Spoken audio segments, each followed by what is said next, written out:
waa maalin runtii aad iyo aad dhammaan ummadda Soomaaliyeed farxad geli karta goob ganacsi oo sidaa u bilicsan oo sidaa u weyn servicekeeduna u dhameystiran yihiin in laga furo Soomaaliya waa wax taariikhda Soomaalida ku cusub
anoo ku hadlaya magaca jaamacadaha Soomaaliyeed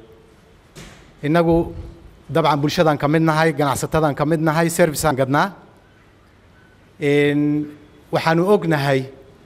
dalka inay ka jirto dhibaato baahsan oo ay ka mid tahay shaqo la'aan ardada faraha badan ee heerarka kala duwan ee jaamacadaha ka soo baxay wax fursad shaqo ah oo ay dalka ku haystaan ma jirto statistics la sameeyay waxa la ogaaday boqolkiiba 81 inay baagamuudo tahay bulshada Soomaaliyeed qaasatan dhalinyarada oo boqolkiiba 70 bulshadayna ka ah moolkan wuxuu suurto gelinayaa kor u qaadida ganacsiga Soomaaliya gaar ahaan gobolka Banaadir labo wuxuu kobcinayaa dhaqaalaha dalka gaar ahaan dhaqaalaha gobolka Banaadir wuxuu abuurayaa fursado shaqo oo baahi aad u weyn loo qabo haday noqon lahayd kuwa waardiyaha haday noqon lahayd kuwa nadiifiyaasha haday noqon lahayd kuwa xisaabiyaasha haday noqon lahayd kuwa injineerada oo dayactirka u taagan haday noqon lahayd kuwa ganacsiga ku howlan hadday noqon lahayd gaadiidka ka faa'iideysanaya dadka service-ka halka u soo doontay iyaguna u shaqeynaya waxa halka ka muuqda oo ka abuuran dhammaan adeegyada bulshadu u baahan tahay